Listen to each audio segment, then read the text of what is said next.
El único cáncer que puede existir en tu vida es el rencor, el resentimiento y el odio. Hablar de cáncer a muchas personas les da mucho miedo, porque piensan realmente que el cáncer es una enfermedad mortal. Nunca se nos ha ocurrido pensar que el cuerpo funciona de una manera perfecta y que nos va a proteger a nosotros, y mucho menos de nosotros mismos. Y uno de los mecanismos, desde mi punto de vista biofísico, más sofisticados que el cuerpo tiene para protegernos de las emociones más altamente destructivas que podemos generar los seres humanos, como son el rencor, el resentimiento y el odio, es el cáncer. Es decir, ve el cáncer como una señal de que te está protegiendo tu cuerpo de una de estas tres emociones que tienes guardadas en tu subconsciente. Es por eso que para muchas personas es difícil aceptar que guardan rencores, aceptar que guardan un resentimiento o un odio, porque están a nivel subconsciente. De acuerdo con las investigaciones del médico alemán Richard Hammer, que él establece las 5 leyes férreas para el cáncer, él menciona que todo proceso biológico conocido como enfermedad tiene 5 leyes que lo subyacen. Y la primera, para mí, es la más importante. Toda enfermedad surge de un conflicto emocional no resuelto y guardado a nivel subconsciente. Él hace en sus investigaciones a nivel cerebral focos, como unos focos que se empiezan a formar en una resonancia magnética cerebral, en donde aparecen unas señales en determinadas zonas del cuerpo, de determinada magnitud de onda, que está señalándose en el cerebro. Esto quiere decir que él, a través del cerebro, puede definir qué órgano está afectado con una condición llamada cáncer. A partir de este momento lo voy a llamar condición en lugar de llamarla enfermedad. Esto es lo que dice el doctor Richard Hammer, que cuando la persona empieza a solucionar este conflicto vivido en soledad, de rencor, resentimiento, odio, el cuerpo empieza a desarrollar el mecanismo de protección, y esto generalmente toma un tiempo para que el cuerpo lo desarrolle. En un lapso, de acuerdo con lo que él dice, de 5 años aproximadamente. Desde la perspectiva biofísica va de 3 a 5 años previos a la aparición del cáncer como diagnóstico, que la persona vivió un conflicto emocional vivido en soledad. Hay otra investigación que le otorgaron el premio Nobel al doctor alemán Otto Heinrich Warburg. Este científico descubre que el cáncer realmente es un fenómeno que las células empiezan a desarrollar cuando empieza a disminuir la cantidad de oxígeno en el cuerpo, en un grupo de células.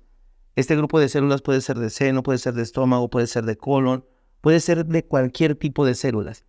Cuando en estas células empieza a disminuir la cantidad de oxígeno que hay, estas células automáticamente empiezan a calcificar su membrana y pasan de ser células aeróbicas a convertirse en algún tipo de células anaeróbicas. Esto dice el físico alemán Otto Heinrich Warburg, que ocasiona que el mecanismo de protección de las células determine la agresividad o el tipo de cáncer que va a vivir un grupo de células.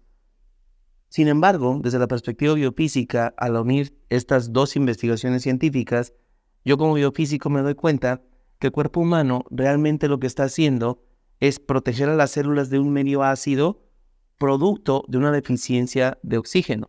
Y una deficiencia de oxígeno en un grupo de células específico que no es dentro del cuerpo, que no es a nivel sistémico, que es en un lugar específico de tu cuerpo, tiene que ver con procesos isquémicos. ¿Qué es una isquemia? Una isquemia es una arteria que se aprieta en su calibre, que disminuye su calibre. Las arterias aportan oxígeno y nutrientes a todas las células. Si tú aprietas una arteria, va a disminuir la cantidad de oxígeno, al mismo tiempo va a disminuir la cantidad de nutrientes que esa célula está recibiendo. Esto ocasiona que el medio en el que vive la célula se empiece a acidificar. Entendiendo la gasometría de los sustratos, vamos a poder darnos cuenta de que si hay mucha presencia de dióxido de carbono en un medio extracelular, esto se convierte en acidez focal. ¿Qué significa esto? Que ese grupo de células donde una arteria se apretó por la descarga de energía que tiene esta célula, no van a recibir el suficiente oxígeno y no van a recibir el suficiente aporte de nutrientes. Lo que empiezan a hacer las células es a transformar su membrana en algo así como un cascarón de huevo para protegerse de la acidez que se está generando por la gran cantidad de dióxido de carbono que hay en su medio. Sin embargo, son células altamente sofisticadas, las células que llamamos cancerígenas. Esta condición llamada cáncer lo que está haciendo es darle la oportunidad a la persona de identificar las emociones que tiene guardadas para poder hacer un replanteamiento de la perspectiva que le dio a determinada situación y que pueda liberar la isquemia que hay en la arteria. Pero solamente se puede liberar cuando la persona alcanza el perdón o, en su momento, o de determinada forma, descubre que no hay nada que tenga que perdonar. Cualquiera de estas dos características de perspectiva que le dé a la persona a una situación determinada va a hacer que el cuerpo libere el proceso isquémico. Esto va a ocasionar que empiece a aportarse oxígeno a las células. En otra de las teorías científicas que existen, habla de que es imposible, en la misma tesis del doctor Otto Heinrich Warburg, es imposible la presencia de células cancerígenas en un medio perfectamente oxigenado. Eso significa que el cáncer se revertiría en el momento en que la persona libera el proceso isquémico. ¿Cómo podemos lograr esto? Empezando a entender que todo lo que le pase al cuerpo tiene que ver con emociones que los seres humanos vamos guardando en nuestra mente. Y desde la perspectiva de la doctora Candace Pert, podemos identificar que la mente y el cuerpo ocupan el mismo tiempo, espacio y forma. ¿Cómo puedo ayudarte a entender esto? Cada situación que has vivido en tu vida se recibió a través de los sentidos. 5 sentidos: vista, oído, tacto, olfato y gusto. Sin embargo, nuestros sentidos están programados para dar una interpretación a lo que reciben, que van a introducir a la mente como información. Imaginemos que a ti te enseñaron cuando estabas pequeño que un papel, una hoja de papel blanca, te dijeron, ese es el color blanco. Entonces, el objeto y el color entró por tu vista y el nombre del color entró por tu oído. De estas dos informaciones, tu cuerpo hace un código físico-químico. Este código, que es una sustancia química llamada neuropéptido, de acuerdo con la doctora Pert, se aloja en todas las células y fluidos del cuerpo humano. ¿Cómo podemos utilizar esta información para poder entender que la mente y el cuerpo son lo mismo? Es bien simple. Un experimento que se realiza en Europa habla de que para poder identificar la capacidad que tiene el cuerpo para poder identificar objetos, aun cuando la vista y el oído estén bloqueados, es a través del tacto. En este experimento, vendaron los ojos de las personas y pusieron tapones en sus oídos. La indicación era para estas personas que identificaran el objeto que ponían en sus manos. Al empezar a tocar el objeto, las personas daban el nombre del objeto por la información que quedó almacenada en su mente. Sin embargo, como no había un sonido y no había la vista, el cuerpo pudo identificar la forma y la textura del objeto. Más del 80% de los objetos fueron identificados por las personas cuando se las ponías en las palmas de las manos. El experimento tronó de una manera impresionante cuando hicieron el mismo ejercicio, pero con las plantas de los pies. Pero todavía se volvió muchísimo más loco cuando empezaron a presionar los objetos sobre partes distintas de su cuerpo. En todas las áreas del cuerpo donde pusieron los objetos para identificar, las personas lograron identificar más del 80% de los objetos que fueron puestos en su cuerpo. ¿Esto qué significa? Que la información no solamente está en el cerebro, sino que está en todas las células del cuerpo. Es así de simple como podemos entender que para que una mujer pueda padecer un cáncer de seno, tiene que haber emociones específicas que provienen de ideas específicas para desarrollar cáncer específicamente en sus senos. Y con lo que dice el médico alemán Hammer, habla que los senos representan o se ven afectados con los celos. Los celos, mezclados con rencor, resentimiento u odio, generan células calcificadas en sus membranas, o sea, células anaeróbicas, que son conocidas como células cancerígenas. Para el seno derecho de las mujeres, el cáncer tiene que ver con celos que están relacionados con alguna relación de pareja. No necesariamente que la mujer, en este caso, la que tiene el cáncer de seno derecho, haya sentido celos de su pareja. Esto es tan profundo, lo que me ha ayudado a entender la biofísica para poder ayudar a las personas que han acudido a terapia biofísica y poder solucionar este conflicto. Esto me ha ayudado a identificar que los celos de pareja, del seno del lado derecho, están relacionados también cuando a ti te molesta mucho el ver que tu papá le pone el cuerno a tu mamá, o tu mamá le pone el cuerno a tu papá, o tu hermano le pone el cuerno a tu cuñada, o tu cuñada le pone el cuerno a tu hermano. Este juego mental es lo que ocasiona que los procesos isquémicos, cuando se aprietan las arterias, afecten la zona mamaria del lado derecho.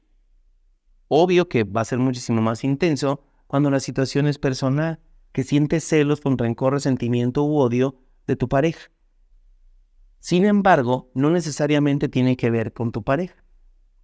Es tan poderoso el funcionamiento del cuerpo y lo que he investigado acerca de las capacidades que tiene para protegerte y para avisarte de lo que traes guardado, que del seno del lado izquierdo tiene que ver con celos familiares, pero también con celos profesionales o laborales. Así puedes empezar a echarte un clavado tú, a identificar cómo tu cuerpo te está avisando de algo que tú estás guardando a nivel subconsciente como emoción negativa, y que el cuerpo tiene que modificar el funcionamiento para proteger la funcionalidad operativa de una glándula mamaria. Sin embargo, te avisa de muchas otras cosas.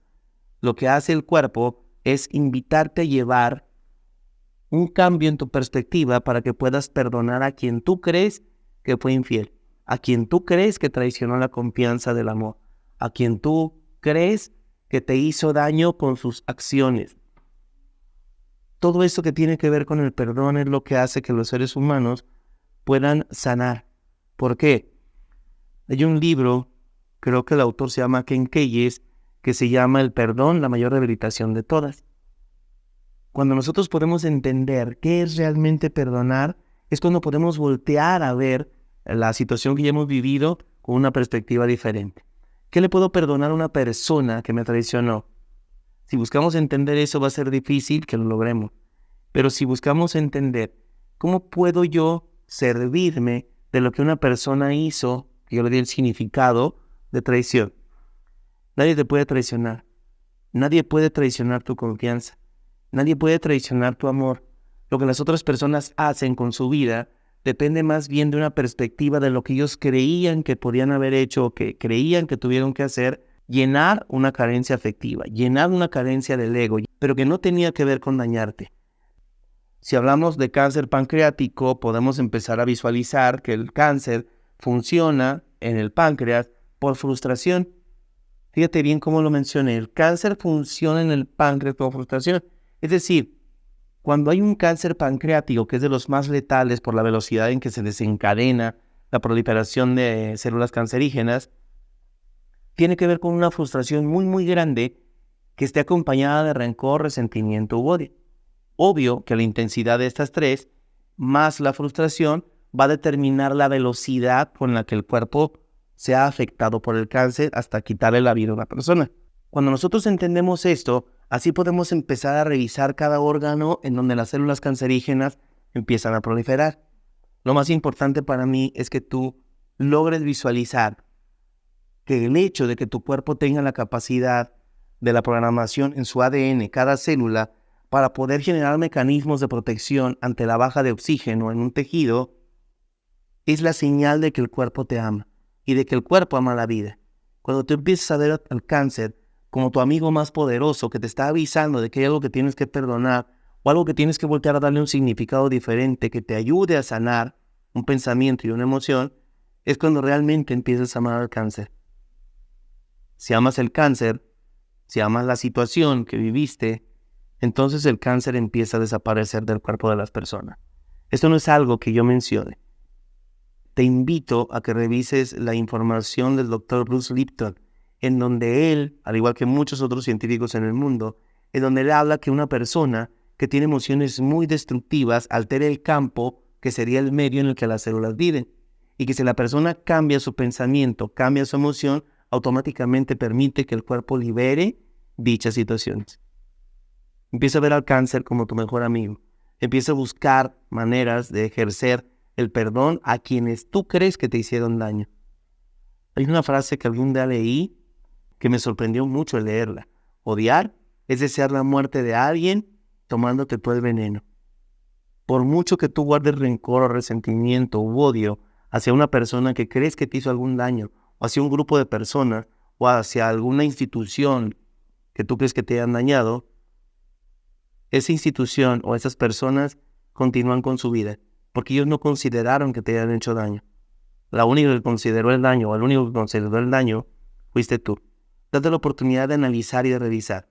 Por favor, como biofísico te voy a decir, no creas nada de lo que te digo.